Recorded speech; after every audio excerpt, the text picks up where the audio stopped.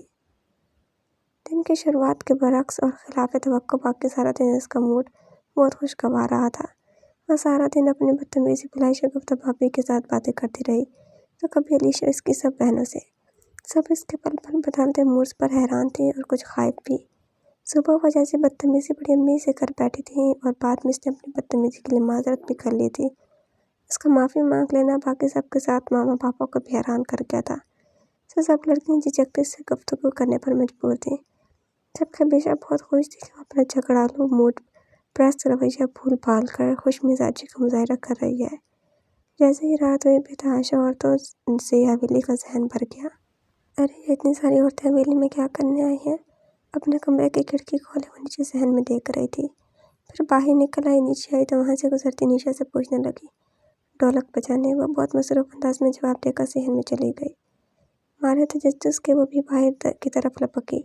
نیشا ملازمہ اسے صحن میں دریاں بچھوا رہی تھی۔ سب چادریں بچھا دینے کے بعد ملازمہ کرسی اور موڑے بھی لا کر رکھنے لگی۔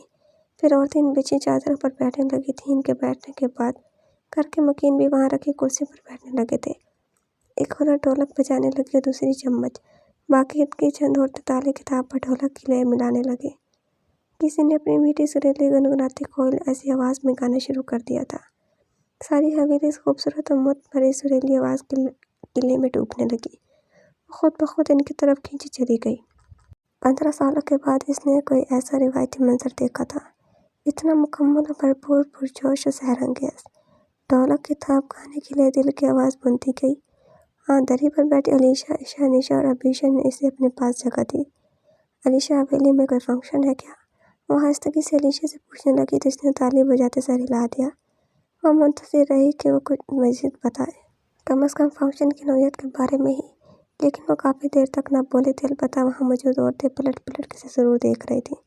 پھر ایک دوسرے کے کان میں کچھ کہنے لگی۔ سنو، میرے چہرے پر کچھ لکھا ہے۔ وہ عورتوں کی اس حرکت سے خائف ہوتے علیشا کا کندھے لا کر پوچھنے لگی۔ جواباً اس نے سوالی نظروں سے اسے دیکھا۔ کیوں پوچھ رہی ہو؟ سب عورتیں بار بار پلٹ کر مجھے دیکھ رہی ہیں۔ اس نے کوئی اطلاع دی تھی اسے۔ وہ تمہیں نہیں بلکہ ہم سب کو دیکھ رہی ہوں گی کہ کس قدر مثالی لائن ہے۔ مسکراہٹ ہونٹوں تلے دباتے اس نے کہا۔ وہ چڑ گئی، اسے مذاق کی توقع نہیں تھی۔ نہیں علیشا، وہ مجھے دیکھ رہی ہیں، وہ بزید ہوئی۔ غلط فہمی ہے یار تمہاری۔ وہ اب بھی سنجیدگی سے اس کی طرف متوجہ نہیں ہوئی تھی۔ وہ اس کی مصروفیت پر لعنت بھیجتی اٹھ کر شگفتہ بھابھی کے پاس آ گئی۔ اسے دیکھ کر مسکرائی۔ بھابھی، یہ ڈھولک کیوں بجائی جا رہی ہے؟ ان کے پاس کرسی پر بیٹھتے اس نے پوچھا تو وہ بھی خاموش ہو گئی، وہ الجھ گئی۔ کیا بات ہے، کوئی بتاتا کیوں نہیں؟ آخر کس لیے یہ ڈھولک رکھی گئی ہے؟ شادی حویلی میں شادی حویلی میں لیکن کس کی؟ وہ بے پناہ حیران ہوئی۔ حویلی میں شادی اور اسے ابھی تک کچھ علم ہی نہیں، وہ کتنی احمق تھی اسے احساس ہوا۔ شاہزر کی بھابھی کے اس انکشاف پر تو جیسے حیرت انبساط کا آسمان ٹوٹ گرا تھا۔ حیرانگی تھی، اس ڈھاسو کی شادی تھی اور وہ قطعی بے خبر تھی، اور کسی نے اسے بتانے کی زحمت بھی نہیں کی تھی، حتیٰ کہ عبیشہ نے بھی نہیں۔ چند لمحے بعد شوق سے نکلی تو بے انتہا خوش تھی۔ ریلی مجھے پہلے کیوں نہ بتایا کہ اس اکڑفو کی شادی ہو رہی ہے، ناحق میں نے اتنا خون جلایا۔ تم نے پوچھا یہ کب تھا جو ہم بتاتے؟ ویسے بھی 15 دن سے ڈھولک بج رہی تھی، 2 دن صرف تم لوگوں کی وجہ سے یہ ڈھولک نہ رکھی، آج پھر رکھ لی ہے۔ وہ کرسی پر بیٹھی ہولے ہولے گانے کی لے پر جھومتی تالی بجا رہی تھی، ان کے سبھی چہرے کو دیکھنے لگی۔ کب ہے شادی؟ جمعہ کو۔ واٹ؟ وہ چیخ اٹھی، یعنی کہ آج سوموار ہے اور جو 4 دن کے بعد فرائیڈے آ رہا ہے، اس دن اس شاہو کی شادی ہے۔ Very amazing. اس نے کئی سالوں بعد کسی قصہ میں یوں برملا شاہزر کو شاہو کہا تھا۔ اس قدر حیران تھی کہ اپنے اس پکارے گئے نام پر بھی غور نہ کر سکی۔ بھابھی اس نک نیم پر چونک کر دیکھتی ہی گردن ہلا کر تصدیق کرنے لگی۔ کس سے ہو رہی ہے؟ سب سے اہم سوال وہ اب کر رہی تھی۔ سرپرائز ہے، تمہیں چند دن بعد خود بخود پتہ چل جائے گا۔ بھابھی اس کی طرف دیکھ کر ایک خاص ادا سے مسکرائیں تو ان کے گالوں پر پڑنے والے ڈمپلز کو دیکھ کر خود بخود مسکراتی گئی۔ سوزان جھوٹی 100 لاکھوں پائے کہ مصداق بہت خوش تھی، اس کی بلا سے اس کی چاہے جس سے بھی شادی ہو۔ ویسے بھابھی، آپ کے اس خاصے پاگل ٹانسو چکڑالو اور اکڑفو سے دیور کو آخر کس عقل کے اندھے نے لڑکی دے دی ہے؟ وہ انہیں چڑھانے کو کہہ رہی تھی۔ وہ اس کے نام سن کر ہنستے ہنستے بیر بہوٹی ہونے لگی۔ ان کے چہرے پر بہت خوبصورت سا شرارت سے مزین تاثر ابھرا تھا۔ وہ آنکھیں چپکائے بغیر کئی لمحے سچے نظروں سے انہیں دیکھتی رہی۔ دنیا میں قدردانوں کی کمی تھوڑی ہے۔ ویسے بھی کیا کمی ہے میرے چاند سپاہی میں؟ لاکھوں میں ایک ہے، well educated, powerful personality, attractive manners, دولت و جاہ حشمت کا مالک ہے۔ ایک پرکشش اور مہذب پوسٹ پروفائل سے ہزاروں لڑکیاں جس پر مرتی ہیں، اور لاکھوں والدین ہیں جسے لڑکی دینے کو تیار بیٹھے، جبکہ ایک وہ ہے اس کی نظر انتخاب ٹھہری بھی تو کس پر؟ وہ سر ہلاتی دھیمی سروں میں ہنسنے لگی۔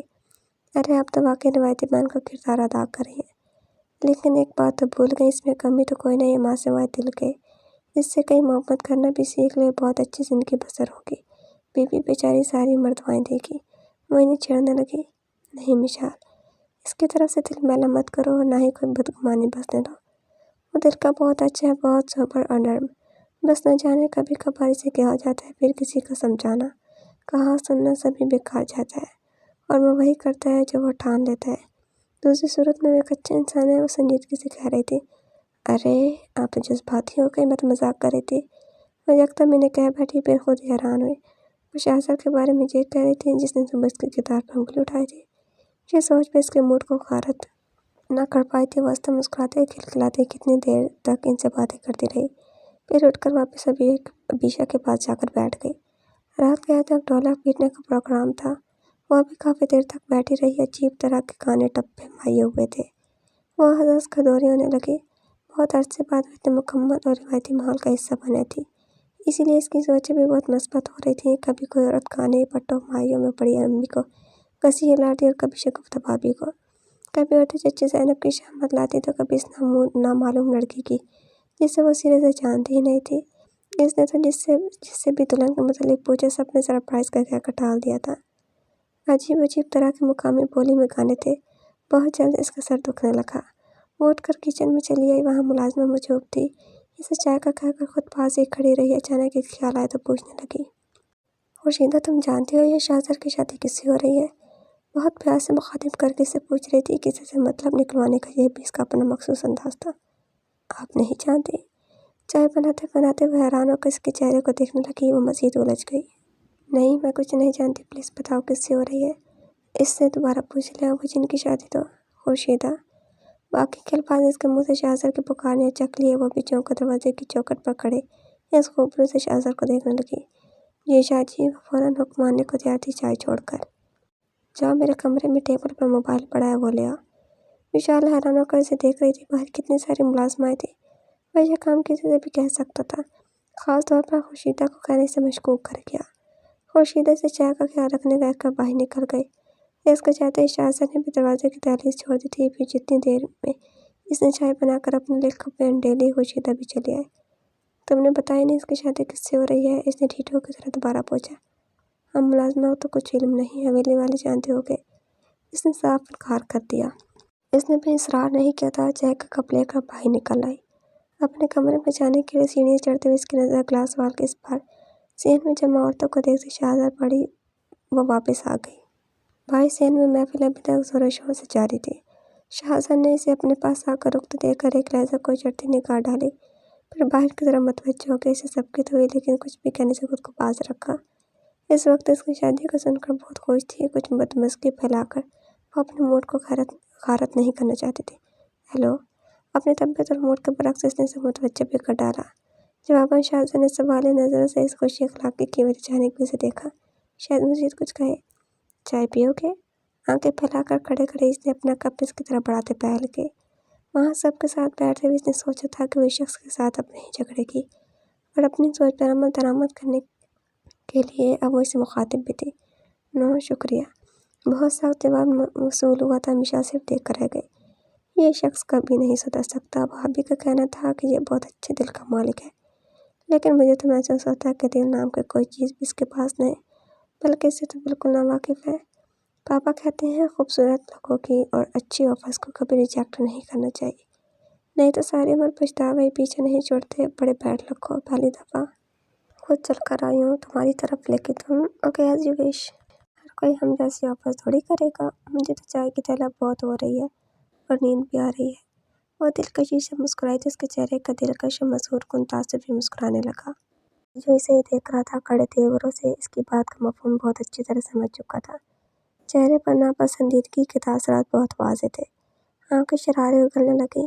شٹ اپ مشال، تم اور کتنا گرو گے اپنے مقام سے؟ اگر بھائی صحن عورتوں سے بھرا نہ ہوتا تو وہ اس بے حیا شرمناک آفر پر اس کا منہ ہی توڑ دیتا۔